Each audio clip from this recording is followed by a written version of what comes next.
Good morning, everyone. My name is Carla Morales. I'm the Vice President of the Arizona Technology Council, and it is my absolute pleasure to welcome you all to the Arizona Technology Council November Virtual Tech Talk Speaker Series event. Today, the focus is on the future of hypersonics. I'd like to remind you all that the Council puts on over 100 events throughout the year in Phoenix and Tucson. Please make sure that you visit aztechcouncil.org to find out more of the upcoming events and information on membership and sponsorship if you're not already a member. We have so many events coming up for 2023, but we have just a few that we want to remind you for the remainder of the year. And we hope that you can join us in person.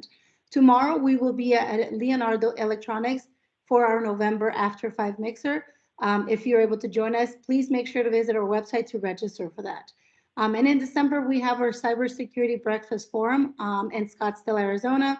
And then back here in Tucson on December 14th, we will have our Tucson After 5 Holiday Mixer at the Tucson Historical Museum and featuring the history of technology. Some amazing programs coming up. So I encourage you all to, again, visit the website and get more information about that. Just a few housekeeping notes before we get started. Please make sure that you turn off your cameras and mute your microphones. And we encourage you to ask questions, and we do so by asking you to put those on the chat option. And then our moderator will make sure to address those during the QA session of the program. You may also raise your hand emoji during the QA session and unmute yourself to ask your question.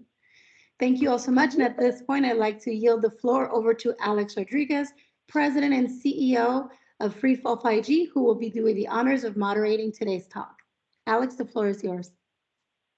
Carla, thank you so much. Good morning, everybody, and welcome to this very, very important and exciting virtual tech series on the future of hypersonics. Thank you to each of you for joining us and for your interest in this important subject of hypersonics. And of course, a very special thank you to the Arizona Technology Council, to Carla and Jamie and the whole team for bringing us together this hour to go deep on this particular subject area. Hi, everybody. My name is Alex Rodriguez. I'll be your moderator for today. As Carla mentioned, I am the CEO of Freefall 5G, a disruptive antenna company for fifth generation wireless communication standards, and more importantly, a keen observer of strategic and tactical global defense developments. The hypersonic cruise missile and the fast evolving field of hypersonics is critical to U.S. national security and to the broader international security landscape. Hypersonics is also has the potential to disrupt cargo and passenger and space travel, plus much more that we will learn about over the next hour. So today, you will hear from subject matter experts in this field who are helping lead the future of hypersonics on a national scale, really global scale, from here in our own backyard. Everything we discuss, just an FYI, will be open source only in case some of you expect to learn things behind the wall. That's not for this session. Attendees will have a chance to ask questions. Again, as Carla mentioned, just don't feel bad if you ask a question that sort of veers into a classified nature. I'm sure that will not be addressed. So I anticipate a rich discussion among our panel experts, and I want to congratulate each one of you panelists for your accomplished body of work to date in the field of hypersonics. Everybody, let's welcome our distinguished panel now. You can join me by sharing a high five or some kind of emoji saying welcome, or hypersonics in the chat room. Say hi to our panelists. First, begin with Erica Corral, PhD, who is an associate professor of material science and engineering. She's an associate professor of aerospace and mechanical engineering and associate professor at the University of Arizona Bio5 Institute. She's a distinguished scholar in material science and engineering. So let's welcome Erica. Erica, And next, I will have each of them introduce themselves in just a second. Next is Alex Craig, Assistant Professor for Aerospace and Mechanical Engineering, also at the University of Arizona. Alex, thank you so much for joining us this morning. Third is Professor Jesse Little, Professor and Associate Head for Graduate Studies for the Department of Aerospace and Mechanical Engineering at the University of Arizona. Welcome, Professor Little. And out of industry today, we're thrilled to have Mr. John Otto, who is a Senior Director for Advanced Hypersonic Weapon Systems at Raytheon Missile and Defense. And so, Mr. Otto, welcome to the panel. Okay, so distinguished panel members, please tell us about your professional background relative to hypersonics, starting with Dr. Corral, then Dr. Craig, followed by Dr. Little, and Mr. Otto. Erica? Hi, thank you, and welcome everyone to our discussion today. My background is on high temperature materials, so most of the materials that experience a very heavy heat load from external flow fields or internal combustion parts are the focus of the research that I've been pursuing for the past 15, almost 20 years. And the application will enable the hypersonic flight vehicle to sustain long duration operation under heavy heat load time periods. So they're critical in the sense that they'll help maintain the shape of the vehicle while allowing to function in the extreme flight environment. So I invite all of you to visit us at the University of Arizona and get a glimpse of what we do in person. That's one of my main interest is sharing what we do, not with just our undergraduate students, but our community, and engage them in understanding how critical this technology is for not only commercial applications, but for national security. Thank you. Excellent. Excellent, Erica. Thank you so much. Dr. Craig, welcome, sir. Hello, I'm Alex Craig. My background is high-speed aerodynamics, experimental aerodynamics, so I'm a wind tunnel guy at heart. I have been working in this field for 13 years, I guess now, with a brief time away at the national labs doing something else for a couple years. But yeah, so that's my background. I'm primarily interested in a handful of related aerodynamics topics that are trying to answer the question, where is something going to get hot? How fast is it going to get hot? And how hot is it going to get? Would be sort of the three fast questions that I'm trying to answer with my research. And of course, as a professor at a university that's deeply engaged in this topic, we're certainly working on the workforce development aspect as well, trying to make sure that we're bringing students up in this ecosystem and giving them the skills they need to hit the ground running once they get out into industry. Outstanding, sir. Thank you so much. We appreciate that. And Dr. Little. Hi, my name is Jesse Little. I'm a professor of aerospace and mechanical engineering. I've been at the U of A for going on 13 years now. I came in 2010. And I originally did a lot of work in low-speed aerodynamics, also experimental. I do a lot of wind tunnel testing, so I'm also the second half of the wind tunnel team here at U of A. In the last 8 or so years, I've done a lot more high-speed wind tunnel work, specifically related to hypersonics, but still keep some activities in the lower speed world as well. So I'll have all sorts of speed ranges that are examined in my group. And one of the things that we've been putting a lot of emphasis in our department, especially Alex and I, is building up our wind tunnel capabilities to serve both our internal research efforts and also external customers like Raytheon Missiles and Defense, government labs, and all manner of customers from around the U.S. So we're very excited to be on the scene. with some very unique capabilities. And one of the other things that we're always doing, as Alex mentioned, is trying to bring our students into this world so they're prepared for careers in industry. Outstanding. Thank you so much. Appreciate that, Jesse. Before I go to Mr. John Otto from Raytheon, just a quick disclaimer. I spent nearly a decade working for the company in the early 2000s. This technology back then was sort of in research infancy, if I recall correctly, John. Take it away, sir. Yeah, so I'm John Otto. I'm the Director for Advanced Hypersonic Weapons at Raytheon Missiles and Defense. So, what I do is deal with our air breathing and boost glide technologies, both on the offensive and defensive side. I've been with the company for 25 years. I've got degrees in mechanical and aero engineering, as well as, at some point deciding to go down the program management path. But I think if you go all the way back, I actually did chemical laser work when I was in grad school, and that gets into the supersonic combustion and the types of things that you deal with in hypersonic systems. But I've really been involved in hypersonics going back about 9 years ago when I was the program manager for the Hawk program, and that was something new. You mentioned that, Alex, that hypersonics, the concept of hypersonics has been around for a while. I mean, it's no secret that the designs have been around. I think it's just been getting to the point where we place an emphasis on it and have the ability to really model it and stuff like that. And I think that's where we've really focused, and that's what I wound up dealing a lot with as we moved through the Hawk program, and eventually gotten to where we are today, where we're trying to manage a portfolio of programs to serve the nation and protect our national security.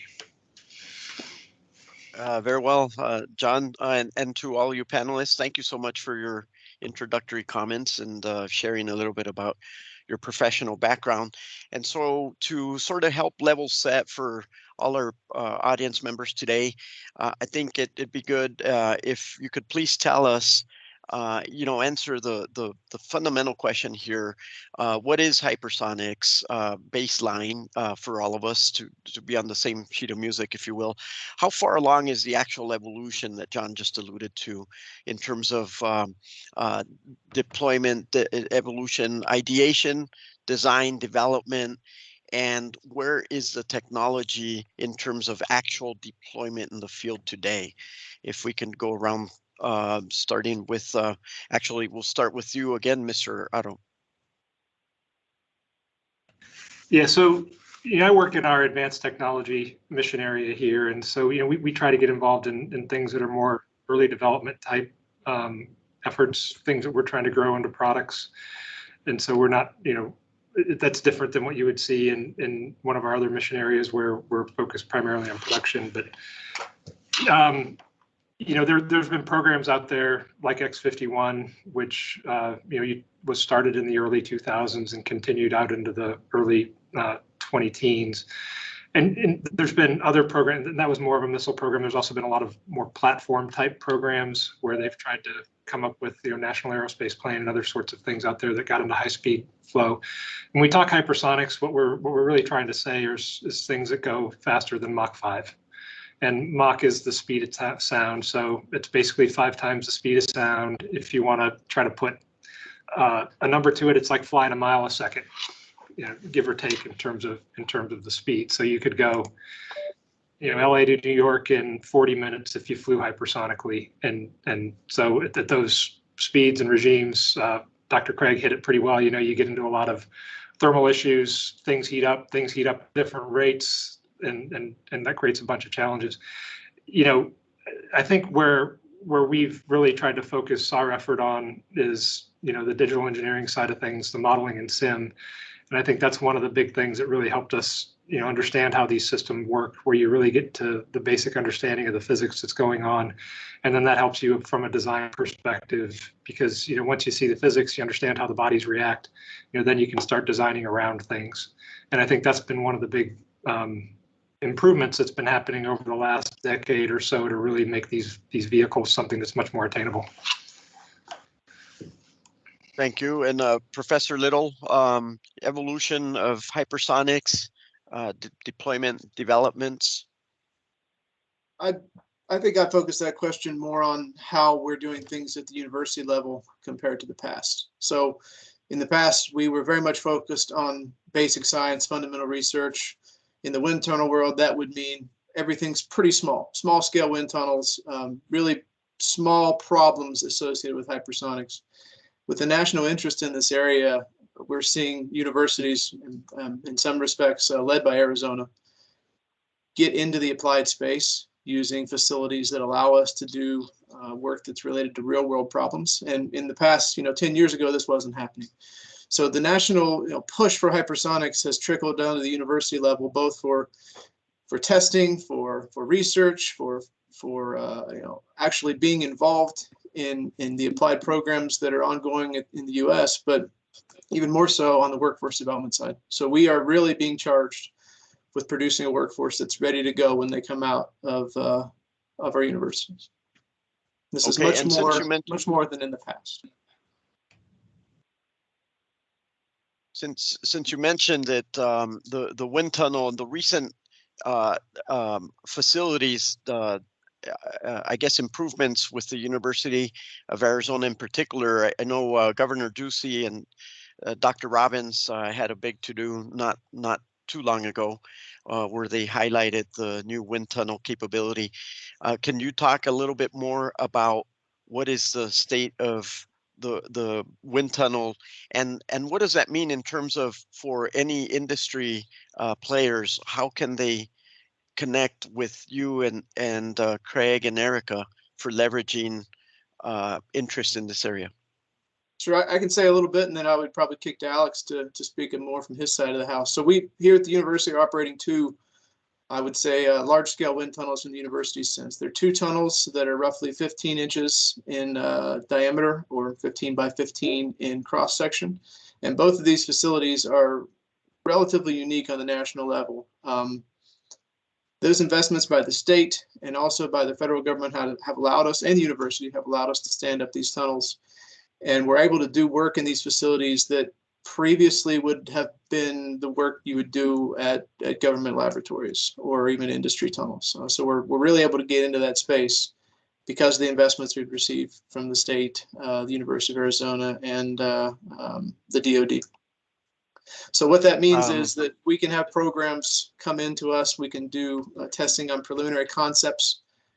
We have a number of programs already that we work with our friends in town, and then others across the country. Basically, we will provide wind tunnel services, wind tunnel testing to customers for various types of problems, weeks at a time. Just depends on the nature of the problem. We'll be ramping that up more and more as we go along in the next few months. Okay, Alex? Yeah, I think what I would point out is that historically, to add on to what Jesse said, historically universities, our bread and butter is what would be called basic or fundamental research, where you're doing, you get grad students in a lab, you have them, shining their microscope on some really small piece of a much larger puzzle, investigating the fundamental physics of, in our case, how a fluid flows over an object in a wind tunnel. We still do a lot of that, but one of the things that these new tunnels that we've been able to complete here has enabled is for us to really move strongly into the more applied research and testing world that Jesse was talking about. And from an educational standpoint, we certainly still want to keep one foot firmly planted in this basic research world, but at the same time, we're trying to keep the other foot firmly planted in the applied research and testing services type world. And I think that this is a good move for a couple reasons. One of which is that there's a huge national need for wind tunnel time. The large national facilities have queues running in the months or even years to get in and do testing. So if we can provide an opportunity for companies to come in and do some of their earlier on testing in a facility that can act in a more nimble way than some of these national facilities, that's a really good opportunity for us, and it's a really good opportunity for the companies. And at the same time, I think it's nice because it gets the students, gives them a chance to sort of get their feet wet on problems that are more industry facing in addition to what they're used to doing, and maybe the more basic problems that they're earning their degrees studying. Thank you for that. And Erica, I think we can take a quick pause here too to ask you, Erica, to share maybe some of your slides that you had prepared for us this morning. Do you have sharing capability, or? I will find out. Let's see if Erica, you should have sharing capabilities. All right, great. Yeah. So do you see these slides? we do. Perfect. Okay. Yeah, so it's kind of a good segue to talk about how University of Arizona and Raytheon and have been, pushing the needle on becoming or providing national leadership in hypersonics. So the topics I'll cover are just how we're doing that as a university with industry, and talk briefly about the integration facility that will be standing up in addition to the wind tunnels. So, and if you're following this beat, you'll notice that the drumming has gotten louder around the national security threat, where the U.S. is behind our adversaries in hypersonic weapon systems. And in 2020, the Secretary of Defense for Research and Engineering created the Joint Hypersonics Transition Office. And one of their first tasks was to create the University Consortium for Applied Hypersonics, to pull together all the stakeholders they need to help overcome this challenge, from industry, academia, and the government. So U of A is part of the national leadership team. Raytheon is on our Industrial Advisory Board Executive Committee. And we've been providing leadership in forming this consortium since its inception. And what's critical about this note is that this is, I've never seen this before. I was at a national lab prior to working on hypersonics. And this is the first time I've seen such a huge investment from our government into academia to help enable some of these applied hypersonic science and technology solutions to future weapon systems and design space that will be critical in training our workforce. So it's over a $100 million investment to start the consortium, and it has grown significantly since then. And it is permanently in the president's budget, so that this consortium can continue to enable some of the leap ahead technologies that we need for these complex systems. So the research projects that they fund are technology readiness level between 6.2 and 6.4. Most of them, or not if all of them, have technology transition partners from industry. Raytheon is a partner on a lot of these projects, not just with U of A, but we have a significant synergy across materials, guidance, navigation, and controls, and applied aero. The consortium is closed only to U.S. citizens. So this is also, to help build a network of stakeholders that can share information at the appropriate levels. Currently, the membership has over 104 university members institution-wise, and 141 industry affiliate members. So we have more industry members than university members.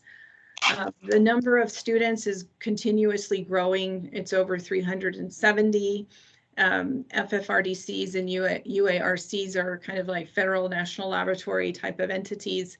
And membership is represented from over 40 states in the US. So it's really made a significant impact in broadening the ecosystem that we are developing to help enable workforce development and applied S&T to, accelerate technology. So these are some of the leadership positions that I'm involved in as part of the governance board. And one of the main tasks I have is to bring this national network of industry affiliates in a technology transition committee to help identify ways where we can leverage the S&T investments from the UCA and or vice versa to enable more progress in this technical area. So it's been a very exciting project, and we're involved in helping support government activities such as their roadmaps, technical, long-term, near-term solutions. And as part of our effort here in Southern Arizona, we're working to create this like regional ecosystem as well to help support not only Raytheon, but also our defense contractor base in the region. So we are providing that national leadership as well. This last slide that I have just kind of shows my technical area of expertise and what the next generation of the investments represents from the university and federal government. It's going to be an integration facility where we can incorporate materials and expose them to high enthalpy flows and understand how they behave, and, you know, to ping what John was saying, help develop some of these critical digital footprints that we need to do design of these systems. So I think that's all I have.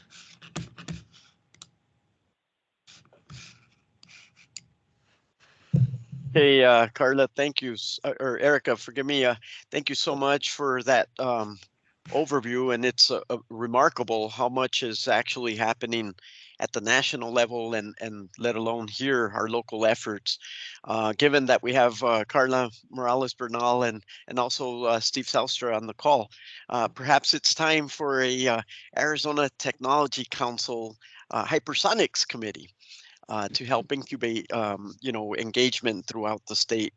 But bringing us back out to the 30,000 foot level, if you will, sort of help us with the macro, and then we'll dive deep into questions of design and to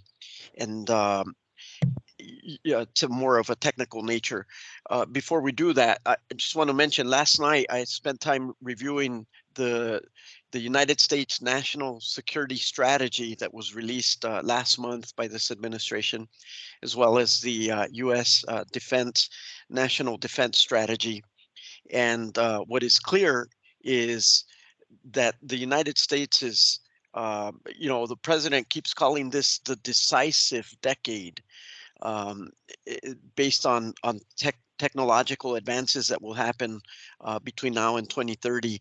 And what is clear is that the Pentagon and everyone in Washington, D.C. is now focused on assuring that we not only shore up and not only catch up in certain areas, but dominate across the spectrum of technology where we can use it and leverage it for warfighter superiority and maintain U.S. advantage in national security. And to me, what I guess the question in my mind, you're involved on a day-to-day basis, panelists. Where are we in terms of just your perception of where we're at in terms of the competition and the threat by other countries? I believe there's 3 other nations so far that have fielded hypersonic missiles, that have actually tested them. I'm just curious from your perspective, what is the current thinking? Are we behind in hypersonics and this is a hurry up offense, or are we engaged in a deliberate process, actually making more advances than our adversaries, would-be adversaries? John Little.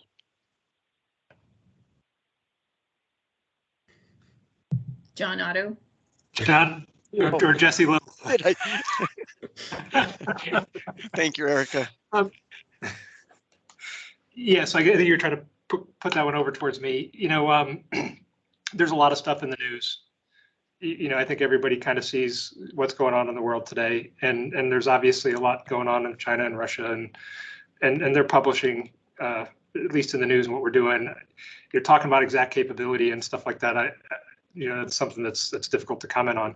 We are focused, pretty squarely on, certainly, here and what I do, we're focused on developing systems that can get out there into the field. And what we can point to is a couple of successful tests that we've had on the Hawk program over the last little over a year. So, we've been able to push forward there and demonstrate that, the technology is viable. And then, we've also been selected by the Air Force to work with them to develop, a hypersonic system. So, it's something that we've put a lot of emphasis on. We've gotten some successes under our belt, and I think we've been able to show that there's viability in the technology and that we're moving it forward. Okay, and now this time, Professor Little. Sure.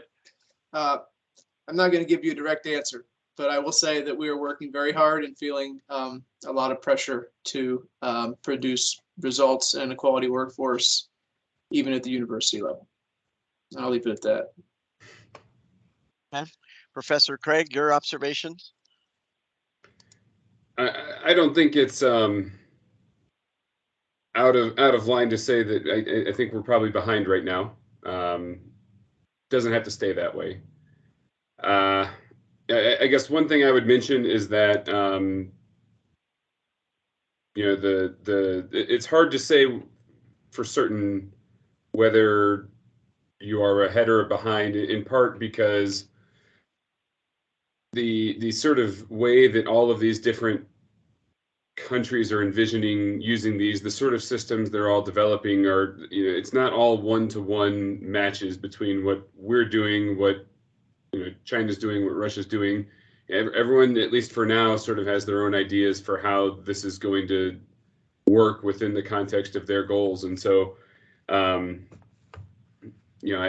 think that it's a little bit also more difficult to pin down like exactly where everyone stands,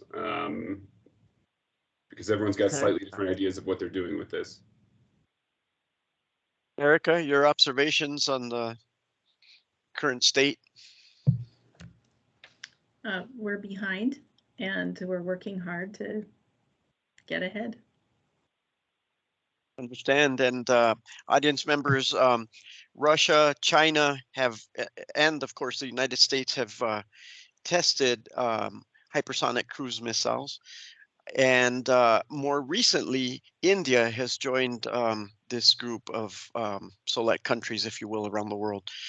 So I don't know of other nations as of yet that have actually tested successfully hypersonic missiles, but President Putin called his program an invincible program, meaning there's no real countermeasure against a weapon system like the one that they tested, apparently, is what he said. Let me turn attention now to... At one point, the Iron Spear, right, was considered invincible. Nothing stays invincible forever, and people, as long as people have developed offensive capabilities, people have worked to develop defensive capabilities to counter those. So it's always a perpetual back and forth, right? I don't think that anything should be considered invincible, certainly not forever. Thank you for stating that. We shouldn't leave it hanging. That's the story of humanity, is measures, countermeasures, measures, countermeasures. And this is no different. However, where we're at today is a particular weak spot, if you will, from a national security perspective. So what I'd like to do next is switch the subject over to let's go deeper into what your particular area of expertise is and what you're focused on a day-to-day basis. What are the main issues that you are tackling with in terms of design development, any prototyping happening, or issues around being able to demonstrate the work that you're carrying out today? And Alex, we'll start with you on that one. Main issues. I mean, like I said before, from my perspective, what my small slice of this ecosystem is, it's trying to figure out where things get hot, how fast they get hot, how hot they get, and I think that the process that we've gone through to build up our infrastructure, our wind tunnel infrastructure, has gotten us a long way towards being able to do a lot of what we'd like to do in that area. A lot of the problems that we have are sort of a smaller version of those of what John probably faces. Workforce, right? I feel like we've gotten our facilities up to a point where they're getting where we need them to be, but at this point we need to make sure we've got a steady stream of good grad students that we can bring through our labs. So this is maybe not the answer you were originally seeking, but really for us at the university level, it's making sure that we've got a good supply of students and expertise or I guess not expertise because we're working to train that, right? But a good supply of students who are of high quality, motivated, and that we can backfill once they graduate, because that's one thing that we deal with at the university is, the goal is to get them out of here, right? We're not trying to retain them forever. We are trying to get them to the point where they can leave us and go off on their own. And so you need a steady supply to maintain that. And of course, just like anybody else, we're being pinched by supply chains as we try to run these wind tunnels, and we've got to, do repairs, do constant maintenance, do consumables for the wind tunnels. Trying to get materials and supplies has continually become a bit of a nightmare for us. So that's, again, sort of a scaled back version of what the big guys like Raytheon are dealing with. Yeah. Great segue to John Otto.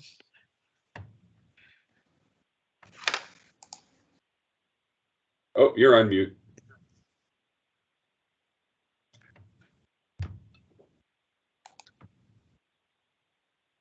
Think you're still on mute. John.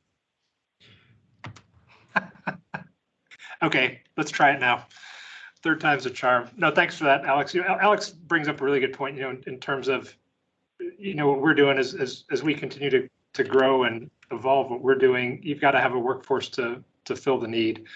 And I think that's one of the reasons, why we've been working with Arizona and other universities, because we want to make sure that we do continue to grow that workforce. So as the demand for these systems continues to increase, that we're able to fill it. There's other things that are challenges. There's certainly a demand to do things faster. And I think that's one of the reasons why we're placing a great emphasis on digital engineering versus having to go out and test, because while testing is very good, it also takes time, and Alex highlighted some of the issues that you have there. But that's one of the reasons why we've really tried to focus on developing prototypes versus demonstrators, and that's something that there's a lot more traceability in what we're testing today and what we would ultimately field than maybe what there had been in the past. And I think that prototype development is something that really helps us get things out into the field quicker, which is kind of the demand that we face right now.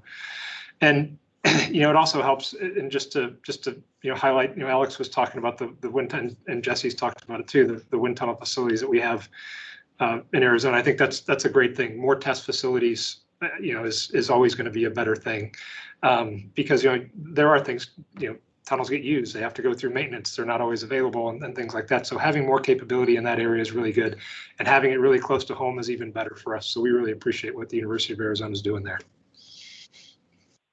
Okay, thank you so much, Erica.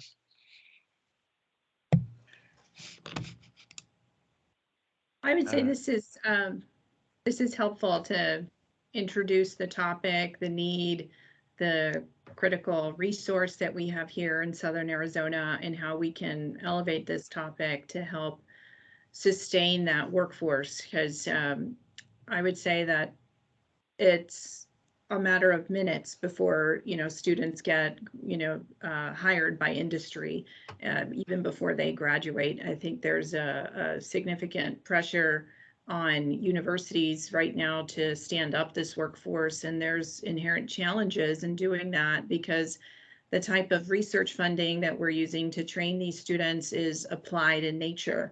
So there's certain controls and aspects to how we do research that's now applied and controlled access.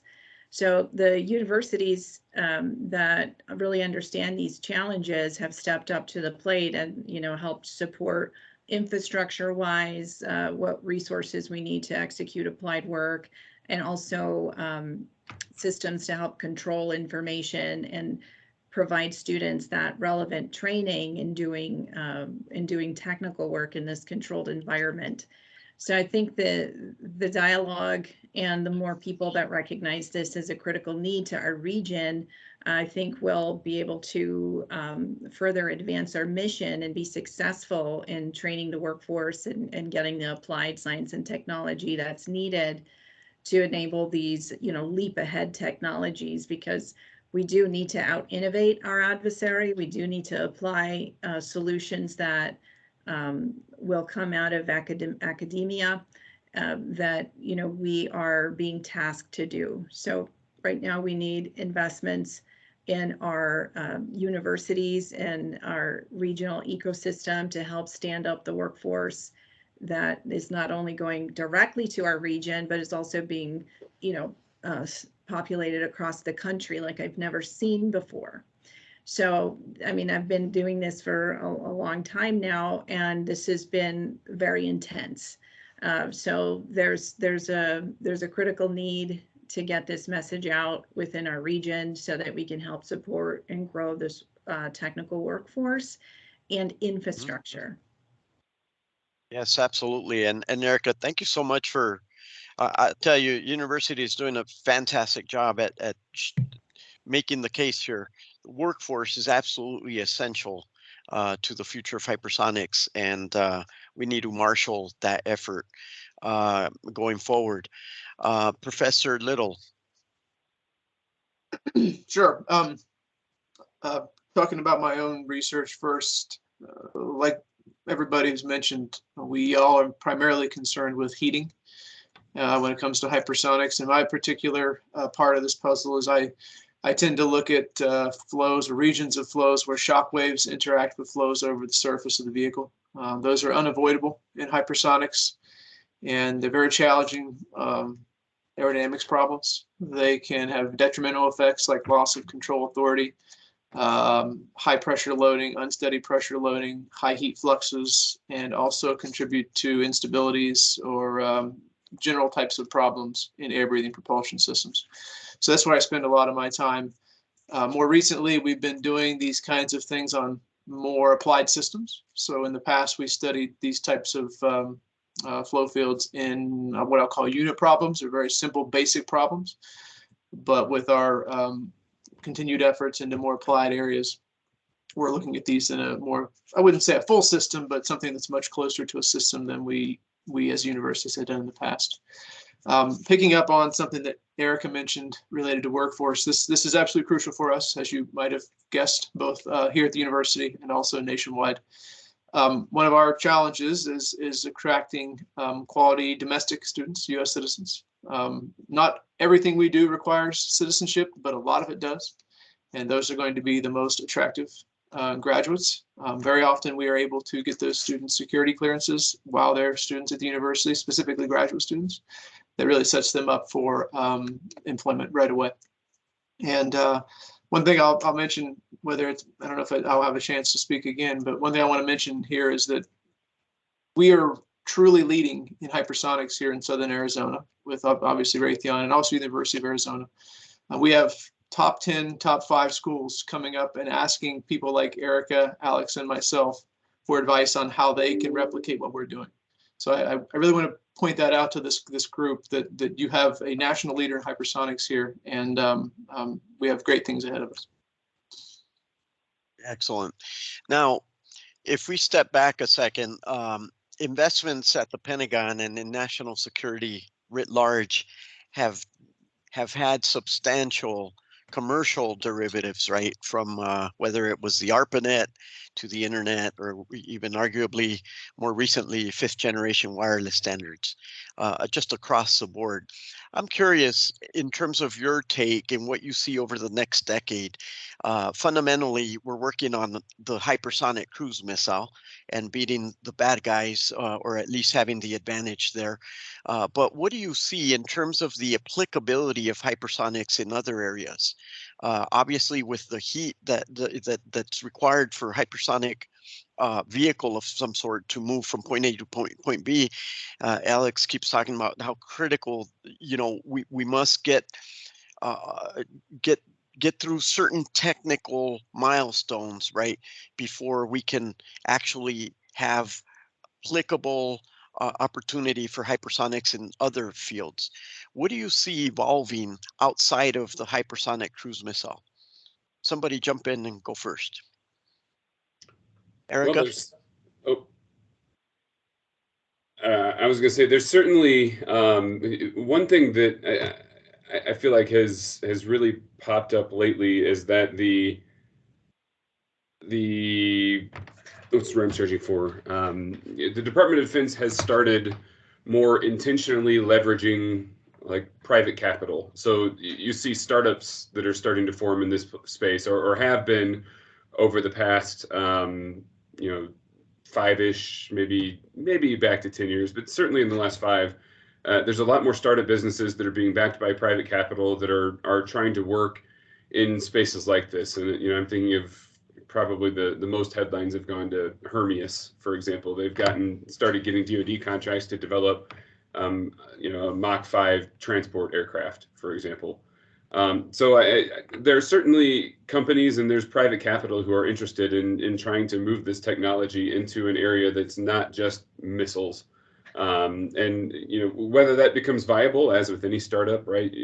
Maybe it's going to succeed, maybe it doesn't, but certainly whether this sort of first batch of startups succeeds or not, the technology that they demonstrate will go on to live another life somewhere down the road in a future startup, or make its way into some of the bigger airframers and things like that. So I certainly think that there is a push going on right now that's going to try to get us into an area where people might be transported this quickly.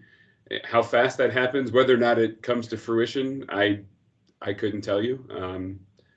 I think that there's, from a technical standpoint, it's doable. From a regulatory and cost standpoint, I don't know the answer to that. Thank you. Erica, you have a national perspective on this. Where do you see hypersonics evolving to over the next decade?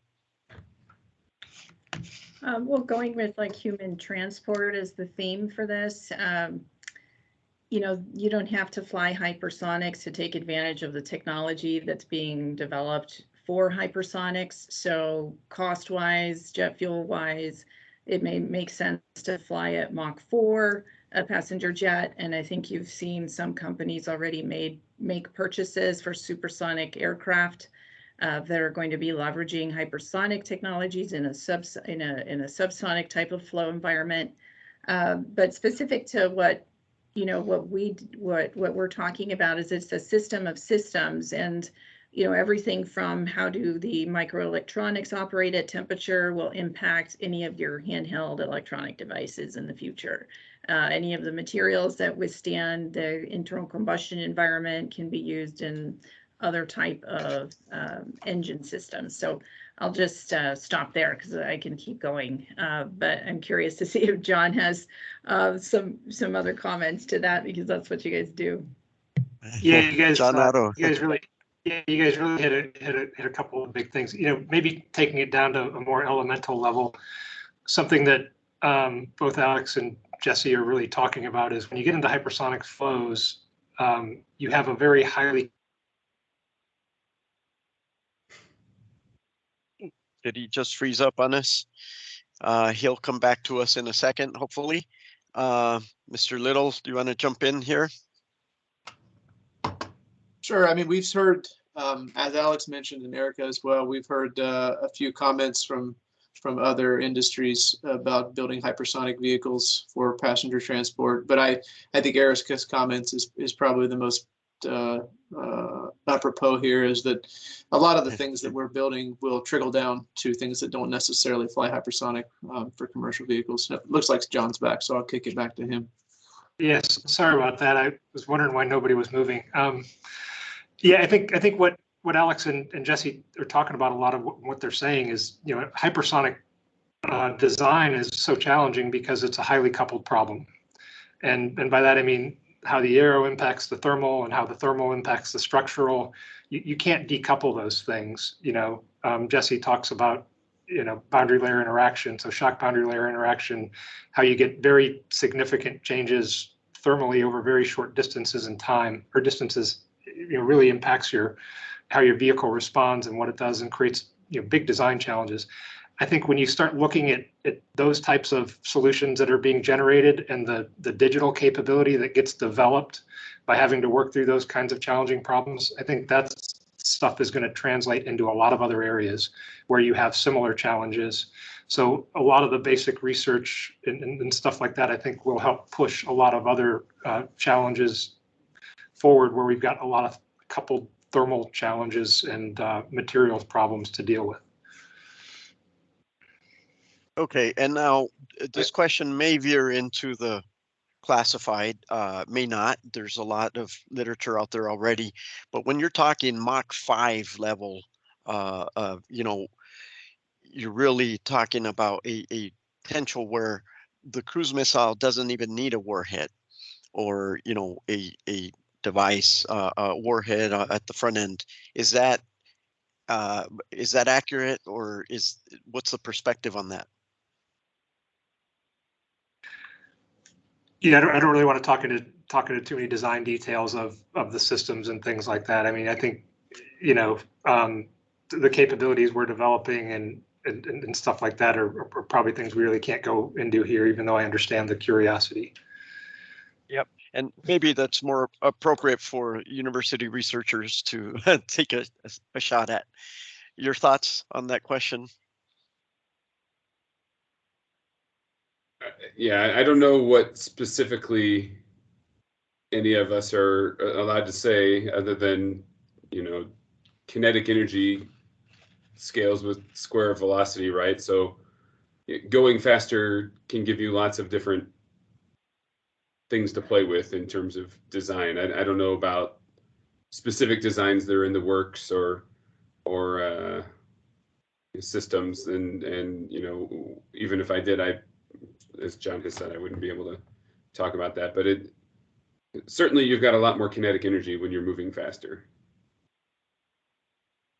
And my understanding is, there's efforts beyond Mach 5, for example, which are interesting. Anybody else care to chime in on that question?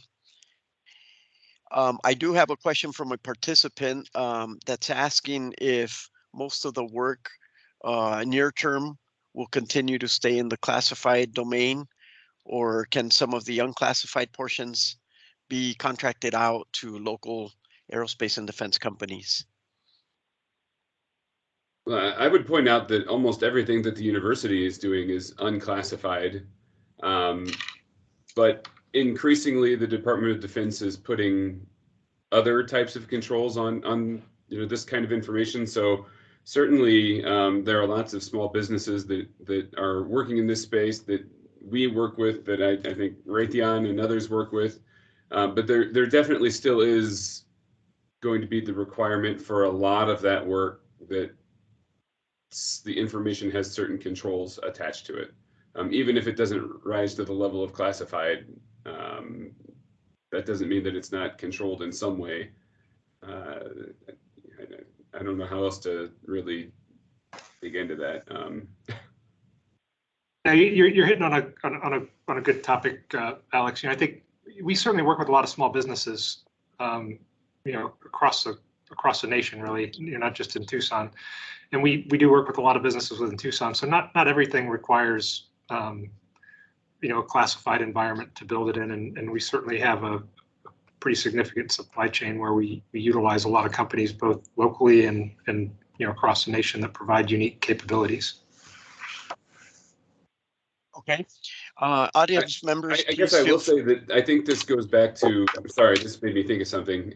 This does sort of go back to the workforce challenge again, though, because you look at, we have students come through here, obviously, all the time, and they, you ask them what they want to do, what they're inspired by, and a lot of them are saying, hey, look at all this cool stuff SpaceX is doing. I want to build, rockets that fly to the moon, and that's all. That, I mean, it's a cool problem, right? This is not to denigrate the idea of building orbital vehicles, right? But a lot of what they're doing is a lot more visible than this field. And so in moving the needle on workforce and getting students and high schoolers interested in these kind of fields as they're entering into college, it makes the challenge that much harder when there's less that you can show, because I mean, frankly, there's a lot of cool stuff going on in this area. But as this question in the chat came up, a lot of it just can't be shown publicly, and I think that has made our challenge of finding and motivating kids and early career students to get into a field like this that much more challenging. Which leads me to the thinking: are there?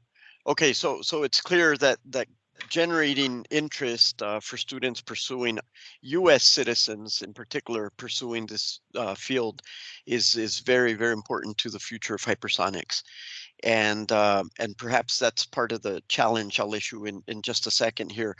Are there other questions that audience members want to chime in on? Feel free to include those in the chat now. We're getting close to the top of the hour here, but what I think would be appropriate is to discuss, well, what else? What can be done based on this enriching discussion on the future of hypersonics? To me, I think we can help come in and give it more visibility, Alex, to be able to attract that workforce, that student interest that you're talking about. In a sense, one can argue that the future of hypersonics is akin to, the 21st century Manhattan project, right? It's that important. And is it receiving the due attention that it deserves? I pose that as a question for all of us to think about. And I can't think of a better organization than the Arizona Technology Council to help lead in these efforts. Certainly a committee to form around this area, and then the myriad number of ways that the council convenes people can help focus an effort within the STEM education on hypersonics as an example. With that, let's move to, I don't see any other questions coming in, but the audience members, go ahead and chime in. Let us know what you thought about the panel and the topic. I will go to closing comments, starting with Jesse Little. Sure. Thanks again for putting this event together. It was great to be able to share some of what we're doing with a larger group of people, especially within the state. And I already mentioned this before, but we're really focused on this here at the university, and we have great partners with Raytheon and others, especially in the regional sense. And I do expect that more great things will be coming out of these efforts. Very well. Thank you so much, sir. Alex Craig. Yeah, I guess one thing I'll note before leaving is that, I mean, frankly, we've been flying objects at hypersonic speeds in an aerodynamic sense since the 1950s. So the idea of something moving at hypersonic speeds is not new.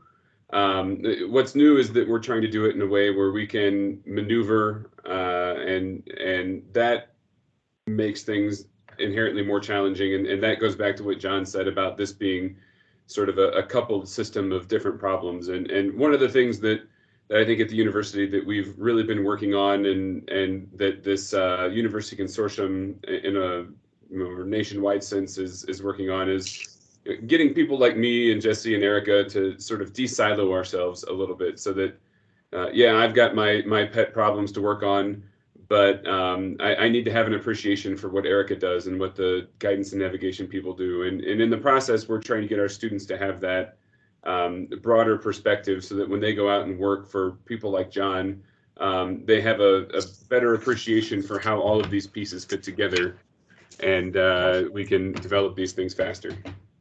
Alex, thank you so much. Erica and John Otto. Rapid fire closure here. I'm coming to closure. Erica. Just to bring awareness to the leadership that U of A, Raytheon, and our industrial base has currently in Raytheon, and how do we maintain that leadership by future investments by the state. Thank you so much, Erica. John Otto. Yeah, I think it's an exciting time to be working in this field. I haven't seen this level of working across university industry at any point in my career up until now. So I think this is really exciting, and we're looking forward to what we can do and bring to this area. Okay, so thank you to Raytheon and the University of Arizona, this exceptional panel. Perhaps a call to action to consider would be to convene a subject matter interest area within the auspices of the Arizona Technology Council. A Hypersonics committee, Carla, back to you. Thank you, Alex. Actually, I appreciate that the opportunity. It's definitely something that we can look into. I'd like to take the time to thank Erica, John, Alex, Craig, and Jesse, and of course our moderator, Alex Rodriguez. Thank you all so much for sharing your subject matter expertise and your time with us. I have to tell you, we have many Tech Talk series. We are 3 minutes after the hour, and there are still people logged on interested in continuing this conversation. So there's obviously a great interest. I appreciate the different perspectives and the well-roundedness of the conversation. For our attendees, please keep in mind that the chat includes many resources that our CEO, Steve Zelstra, shared in the chat feature. Please make sure you log in and take advantage of those resources, as well as visit our YouTube channel where this recording can be found. If you want to go back and listen to some of the material, we encourage you to please visit us on the YouTube channel and familiarize not only with this topic, but many others. Excuse me. I'd also like to thank the University Advancing Technology for being the presenting sponsor of our virtual tech speaker series events. We look forward to seeing you tomorrow at Leonardo Electronics or at one of our upcoming events. Thank you all so much. Have a wonderful rest of the week. That was super fast. Thank you all. Have a great day. Thank you. Thank you, everybody.